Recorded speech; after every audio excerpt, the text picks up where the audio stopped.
ఎలా ఉన్నారు? చాలా బాగున్నాను. చాలా బాగున్నారు. ఏంటి ఆ స్మైల్కి రహస్యం ఏంటి? హ్యాపీగా ఉన్నాను లోపల. నేను ఇంటర్వ్యూ చేసి మీరు పిలిచారు కదా ఇంటర్వ్యూకి. Thank you.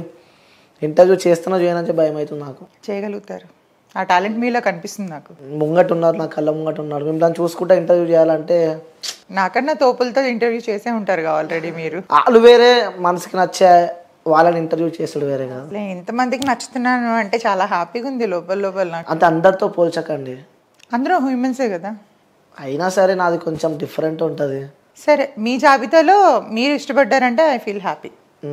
సో మాది మీ దగ్గర నుంచి రిప్లై. మీకు బాయ్ ఫ్రెండ్ ఉన్నాడా? లేడు. నిజంగా టైం వేస్ట్ చేసుకునే పనులు నేను చేయ. నిజంగా చెప్పండి, లేరా? 100% ప్రూవ్ చేస్తే మీకు ఏం కావాలంటే అది నేను. అంతే అంట. అంతే, 100%. ఓకే. సో ఎలాంటి క్వాలిటీస్ ఉన్న అబ్బాయి కావాలనుకుంటున్నారు? అసలు నాకు అబ్బాయే వద్దు, క్వాలిటీస్ ఎందుకు ఇంకా. అబ్బాయే వద్దు. అబ్బాయే వద్దు. ఎందుకు అలా అంత గట్టిగా? నాకు అసహ్యం వేసింది మగాల మీద. ఎందుకు అట్లా? అంటే నా ఫ్రెండ్స్లో చూస్తూ ఉంటాను కదా, అందరూ ఒకరితో స్టాప్ అవ్వరు. సో మనం బుక్లో పేజీలు అనమాట. సో ఒక పేజీ నేను అవ్వకూడదు అనుకుంటున్నాను. ఓకే. సో అబ్బాయిలను నమ్మరంటారు అస్సలు. ఆల్రెడీ ఫుల్ పగిలిపోయింది మనసు. సో నమ్మకం అనేది, ఫ్రెండ్స్ ఉన్నారు, అబ్బాయిలు ఫ్రెండ్స్ ఉన్నారు కానీ బాయ్ ఫ్రెండ్ లేడు. అంత గట్టిగా చెప్తున్నారంటే ఏమైంది అసలు? బ్రేక్ అయింది. అంటే లవ్ మ్యారేజ్ చేసుకున్నాను. సో దూరం నుంచి ప్రేమ చాలా చాలా చాలా బాగుంది.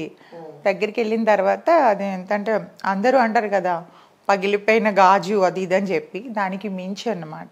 ఓకే. ప్రేమ వరకు బాగుంటుంది రిలేషను, పెళ్లిగాడికి వచ్చినట్టుగా అది టార్చర్ అయిపోతుంది అనమాట. ఎక్స్పీరియన్స్తో చెప్తున్నారు? ఎక్స్పీరియన్స్ కాదు, ముదిరిపోయి చెప్తున్నాను అందులో. So I was almost 4 years నా రిలేషన్. 4 years relation. 4 years రిలేషన్లో చాలా చాలా చాలా చాలా చాలా పడి సూసైడ్ వరకు వెళ్ళి, ఓకే ఇంకొద్దు అమ్మ మగవాళ్ళంతా ఇలానే ఉంటారు అన్న ఒక పిచ్చి భ్రమతో ఫుల్ ఫిక్స్ అయిపోయాను. ఓకే. ఏం జరిగింది బ్రేకప్ కావడానికి రీజన్? బ్రేకప్ అంటే అదే అంటున్నాను, ప్రేమలో ఉండేటప్పుడు యాక్చువల్గా ఏంటంటే దట్స్ కాల్ నాట్ లవ్ అని కూడా నేను అన్నాను. అదొక అట్రాక్షన్ అనమాట. వాళ్ళు మనకి అది ఫస్ట్లో కేరింగ్లా ఉంటుంది. ఆఫ్టర్ పోను పోను పోను ఏంటి ఎవరితో మాట్లాడనీయట్లేదు, ఫ్రెండ్స్ని కలవనీయట్లేదు బయటకు. దట్టు ఇండస్ట్రీ అమ్మాయిలకి 90% వరకు పెళ్ళిళ్ళే వేస్ట్ అని నేనంట. ఇండస్ట్రీలోకి వచ్చాము అంటే ఒక ముద్ర వేసేస్తారు మనకి. సో అది ఎంత కరెక్ట్గా ఉన్నా, ఎంత తిరిగిపోతాలకి అంతే వేస్తారు, తిరగలేని వాళ్ళకి కూడా అదే ముద్ర ఉంటుంది. సో సినిమా అనేసరికి వాడితో ఉండొచ్చావా, వీడితో ఉండొచ్చావా, అక్కడ చేతులేసి పట్టుకుంటారు, ఇక్కడ చేతులేసి పట్టుకుంటారు అని. దట్స్ కాల్ యాక్టింగ్ అని. అంటే టచ్ అయితే అవుతుంది కదా. సో అప్పుడు టచ్ అయినట్టు ఏం ఫీల్స్ రావా, వచ్చినప్పుడు ఏం చేస్తావా అంటే ఇట్లాంటి మెంటల్ టార్చర్ అనమాట లేకుండా. అలాంటివి మీరు అనుభవించారు? అనుభవించారు. First I was starting my life in modelling.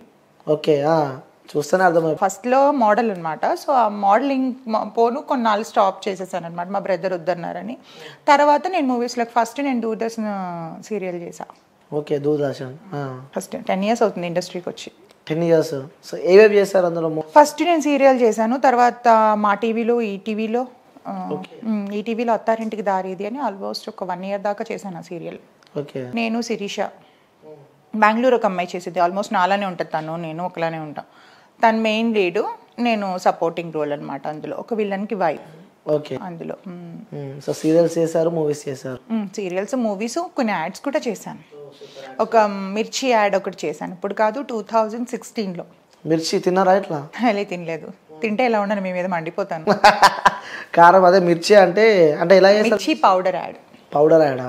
So వేసుకునే పౌడర్? నో తినే పౌడరే. తినే పౌడరే. సో చాలా బాగుంటుంది అని చెప్పి చెప్పినట్టున్నారు. ఓకే. అంటే మిర్చి కూడా నాలా హాట్గా ఉంటుందని బాగుంటుందని చెప్పా. సో దగ్గర పోతే తెలుస్తుంది హాట్ అంతే, స్వీట్ అనేది. అవును.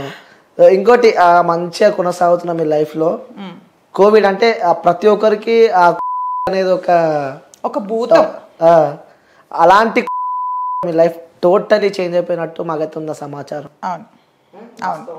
అసలు అంటే ఇట్లా ఉన్నది ఉల్టా అయిపోయింది అనమాట. చక్కగా మంచి మెయింటెనెన్స్ అంటే ఒక టైం టేబుల్ అంటూ ఉండేది అనమాట. ఈ టైంకి లేవాలి, ఈ టైం చేయాలి. ఈ టైంలో ఏంటంటే తినటం, పడుకోవటం, నో ఎక్సర్సైజ్ ఏమి. అంటే ఒక లేజీ అని కాదు, యూజువల్గా కొలాప్స్ అయిపోయిందని చెప్పొచ్చు. అందరికీ హోప్ పోయింది. అంటే మనం బ్రతికుంటామో లేదో అనేది గ్యారంటీ. బ్యూటీ పక్కన పెడితే, మెయింటెనెన్స్ పక్కన పెడితే, బాడీ మెయింటెనెన్స్ ఇవన్నీ పక్కన పెడితే అసలు నువ్వు బ్రతికుంటావా లేదా అనేదే అందరు ఇలా చేత్తో పట్టుకొని కూర్చున్నారు గుండెలు ఆ టైంలో. సో అక్కడి నుంచి ఇట్లా చెప్తానే ఇలా ఉన్న లైఫ్ ఇలా ఉల్టా తిరిగిపోయింది అనమాట. ఎట్లా అంటే షేప్ అవుట్ అయిపోయింది. నన్ను నేను చూసుకొని మిర్రర్లో అసహ్యం పడిన రోజులు కూడా ఉన్నాయి, నేను అసహించుకున్న రోజులు ఉన్నాయి నావి. ఏంటి ఇట్లా అయిపోయింది, ఇలా అయిపోతున్నాను ఏంటంటే ఆఫ్టర్ మళ్ళీ again start my career after 2 years. 2022 ఎండింగ్లో మళ్ళీ స్టార్ట్ చేశా. ఓకే 19 ఎండింగ్లో ఆగింది 2022. ఈ 2 years కూడా ఎట్లా వెళ్ళిపోయినాయి కూడా నా డేస్ నాకు తెలియదు అసలు. సో తర్వాత ఎలా స్టార్ట్అప్ చేశారు మళ్ళీ అగైన్ కాంటాక్ట్స్ అన్నీ పోయినాయి అండి. కాంటాక్ట్స్ అన్నీ పోయినాయి. ఈవెన్ షేప్ అవుట్ అయిపోయాం. అంటే ఫ్రెండ్ రోల్ ఇచ్చిన కాడి నుంచి మదర్ రోల్కి వెళ్ళిపోయినంత స్టేజ్కి వెళ్ళిపోయాను. హెవీ వెయిట్ మెయింటెనెన్స్ పోయింది. సో వర్కౌట్ అప్పుడు మనకి ఇండస్ట్రీలో ఏంటంటే మన పెట్టుబడి మన బ్యూటీనే. అవును. సో అదే లేకపోతే ఎవరిస్తారు మీకు ఆఫరు? దట్టు ఈరోజు చాలా కాంపిటీషన్తో కూడుకున్న ఫీల్డ్ ఇది. అవును. సో ఈ ఫీల్డ్లోని బాగా మనం మింగిల్ అవ్వి 10 మందితోని ఫస్ట్ ఆఫ్ ఆల్ పిఆర్ బాగుండాలి, మనకి పిఆర్ బాగుండాలి అండ్ అందరితో కూడా మనం మంచిగా మింగిల్ అవ్వాలి. సో ఇవన్నీ జరగాలి అని అంటే ఫస్ట్ ఆఫ్ ఆల్ ఎవరిని కలవడానికి ఒకరినొకరిని కలవడానికి ఆప్షన్ లేదు. సో మనం వన్స్ రోజు కాంటాక్ట్లో ఉండి టచ్లో ఉంటేనే మనకి ఎవరైనా ఆఫర్ ఇచ్చేది. సో మనం ఫేడ్ అవుట్ అయిపోతే ఎవరు కూడా పిలిచిందమ్మా అని ఆఫర్ ఇవ్వరు. సో ఎందుకంటే చాలా మంది ఉన్నారు మనకంటే బెటర్గా 100 times బెటర్గా ఉన్న వాళ్ళు చాలా మంది ఉన్నారు. సో వెతుక్కొని ఇవ్వాల్సిన అవసరం లేదు. సో అట్లాగా మొత్తం 2 years వేస్ట్ అయిపోయింది. అగైన్ మళ్ళీ స్టార్ట్ చేసి ఇప్పుడు మళ్ళీ వస్తున్నాయి. ఓకే, మళ్ళీ వస్తున్నారు, మళ్ళీ ఎంటర్ అయినా. యా. ఆ 2 years మీకు ఏం నేర్పించింది? ఆ టైంలో ఏం నేర్పించింది అని అంటే ఎక్కడో ఏదో చిన్న పుణ్యం చేసాం బతుకున్నాం అనిపించింది. మనకంటే ముందు చూస్తున్న వాళ్ళు అసలు ఎట్లా ఆకులు ఎలా రాలిపోయినాయి అలా పోయారు ఒక్కొక్కరు. సో వాళ్ళతో పోల్చుకుంటే దేవుడు ఇంకా ఏదో పని ఉంది మనకి భూమి మీద అందుకే ఉంచాడు అనుకున్నాను. అదొక్కటి చాలా అనుకున్నాను నేను. ఓకే. సో ఇంకోటి అడుగుతున్నా, మీ ఆ బ్యూటీ వెనకాల సీక్రెట్ ఏంటి? ఏంటి అంటే మంచిగా వర్కౌట్ చేస్తాను, జిమ్కి వెళ్తాను, మంచిగా నన్ను నేను ప్రేమించుకుంటానండి ఫస్ట్. అందుకే వేరే వాళ్ళ పైన ప్రేమ తగ్గింది. అలా అని కాదు, నన్ను నేను ప్రేమించుకుంటేనే నాలంటి వాళ్ళు మీరు ప్రేమిస్తారు. అవును, ప్రేమిస్తూనే ఉన్నాను. అంటే మీరే కదా, అందరూ ప్రేమిస్తారు. నన్ను నేను ప్రేమించుకోకపోతే మీరు ఎవరు ప్రేమించడానికి ఆప్షనే ఉండదు. అంతేనా కదా? సో ఇక్కడ ప్రాపర్ ఎక్కడ? విశాఖపట్నం. వైజాగ్. Beautiful city. అంటే వైజాగ్ అమ్మాయిలు అందరూ ఇంతేనా? అయ్యో, అంటే మీకు ఎంతమంది తగిలారో నాకు తెలియదు కదా. నార్మల్ అడుగుతున్నా. వైజాగ్ అమ్మాయిలు అందరూ అంటే మేము మాకు ప్రేమలు విలువలు అభిమానాలు చాలా ఎక్కువ. వైజాగ్ అమ్మాయిలకి అందం కూడా ఎక్కువే అంటారు అందరూ. అది మేము చెప్పుకోకూడదు, మీరు చెప్పాలి. అలాంటి వాళ్ళు చెప్పాలి, చూసేవాళ్ళు. సో ఎంతమంది ప్రపోజ్ చేశారు మీకు? నాకు ఇప్పటికే వస్తూనే ఉంటాయండి, మ్యారేజ్ ప్రపోజల్స్ కూడా వస్తూ ఉంటాయి. నాకు పెళ్లి చేసుకుంటాను, లైఫ్ ఇస్తానంట, ఇస్తావు కొంతకాలమే, ఆ పాపని సోది అంతే. అంటే మనసులో అనుకుంటాను, అవునా నాకు పెళ్లి మీద ఇంట్రెస్ట్ లేదు. ఉన్నాయి ప్రపోజల్స్, ఇప్పటికీ ఉన్నాయి మ్యారేజ్ ప్రపోజల్స్. యాక్సెప్ట్ చేయాలంటే నాకు నిజంగా 100% చేయాలి. మీరు ఇంకో 10 years పోయిన తర్వాత నేను బ్రతుకుంటే కలిస్తే ఇదే మాట చెప్తాను నేను. అప్పుడు కూడా నేను సింగిల్గానే ఉంటాను. ఓకే, న్యూస్తలేమండి ఇప్పుడు చేసుకుని అంటారు, మళ్ళీ తర్వాత లేదండి. అంటే చేసుకోవడంలోనే ఎట్లా ఉంటుంది అంటే మాటలు వేరు చేతులు వేరు. ఒక్కసారి అంటే ఫేస్ చేయడం ఎక్స్పీరియన్స్ వేరు. నేను ఫెడప్ అయిపోయాను. ఫెడప్ అయిపోయిన వాళ్ళని మనం మార్చడం కష్టం. ఆర్జీవి గారిని మార్చగలమా మనం? సేమ్ నేచర్ లైక్ మీ. ఆర్జీవిని ఫాలో అవుతున్నావు అయితే? ఫాలో అవ్వట్లేదు నేను. అంటే ఒకదానికి స్ట్రాంగ్ గా ఫిక్స్ అయితే అది ఎవరి తరం కూడా కాదు, దేవుడి తరం కూడా కాదు మార్చడం. అవును. సో ఇంకోటి, మీరు ఓకే అంటే ఒకటి చెప్తాం అనుకుంటున్నాను నేను. చెప్పండి. మీరు ముందు చెప్పండి దాని తర్వాత. ఓకేనే చెప్పండి. నేను ఏం చెప్పినా ఓకే అంటావు. నేను అడిగిన దానికి 2 యాడ్ చేస్తావు, నేనేం చెప్పినా దానికి 2 యాడ్ చేస్తానన్నదని మీరు అడిగే క్వశ్చన్ బట్టి ఉంటుంది. నార్మల్గా యాడ్ చేయాలి మీరు అంటున్నా. చేద్దాం. చేస్తారు కదా నిజంగా? చేయకుంటే మీరు అడిగే దాన్ని బట్టి ఉంటుంది ఏం చేయాలో వద్దా అని. అడగకూడదు అంటే ఆల్రెడీ నచ్చదు మీకు, ఎందుకంటే మీరు మీతో మాట్లాడుతున్నా కాబట్టి. సో ఇంట్రెస్ట్ లేదని చెప్పి అర్థమైంది. కానీ మీ ఉన్న ఈ లైఫ్లో ఇంకొంచెం మీ లైఫ్ని ఇంకొంచెం హ్యాపీగా తీసుకోపోదాం అనుకుంటున్నా. హ్యాపీగా నేనున్న దాంట్లో ఇప్పుడు హ్యాపీగా ఉన్నాను నేను. ఇంకొక తోడైతే కూడా ఇంకొంచెం బాగుంటుంది. వద్దండి, అన్ని విధాలుగా క్రియేట్ అవుతాయి తప్ప అది తోడులా ఉండదు. తర్వాత మెంటల్ టార్చర్ లా ఉంటది. అది అందరు లాంటి వాడిని కాదు నేను. అందరూ ఒకటే. అలా ఎలా జడ్జ్ చేస్తారు అందరూ ఒకటే అని? నేను మీరు దేని మీద రాసిమ్మంటే దాని మీద బాండ్ పేపర్ మీద రాసి సంతకం పెట్టిస్తా. అందరూ ఒకటే. అందరూ ఒకటే అంటాం. సో మేమైతే ఒకటి కాదు. సో బాండ్ పేపర్ మీద రాసిస్తాను. సో నేను కూడా మీకోసం వెయిట్ చేస్తా. కానీ ప్రపోజ్ చేయాలి కదా మిమ్మల్ని. అయ్యో, ఇలా హైట్కి మీరు మ్యాచ్ కారు. హైట్తో సంబంధం ఏంది, మనసుతో సంబంధం. అంతేనా? మనసులు నాకు వద్దు, హైట్ కావాలా? హైట్ కూడా వద్దు. హైట్ హైట్ మనసులు మ్యాచ్ అవ్వడానికి అని చెప్తున్నా, నేను ఎవరిని యాక్సెప్ట్ చేసే మూమెంట్ అంటారు కదా ప్రేమ గుడ్డిది అని చెప్పి. నా దృష్టిలో గుడ్డిది, కుంటిది, మోగుది, చెవుడిది కూడా. సో ఆ ప్రేమని మీలో పంచుకుందాం అనుకుంటున్నాను నేను. వద్దండి అలాంటి సాహసాలు ఎందుకు గానీ. అంటే వెయిట్ చేస్తా మీకోసం. ప్రపోజ్ చేసేవాడిని వద్దంటే ఎప్పుడైనా తర్వాత మైండ్ మారుతుందేమో. లేదు, ఫిక్స్ అయినా నేను. మీరు ఫిక్స్ అవ్వండి, నేను అవ్వలేదుగా. వెయిట్ చేస్తా మీకోసం. వద్దు, నేను వెయిట్ చేస్తాను. ప్రపోజ్ చేస్తే మాకున్న హక్కు అది.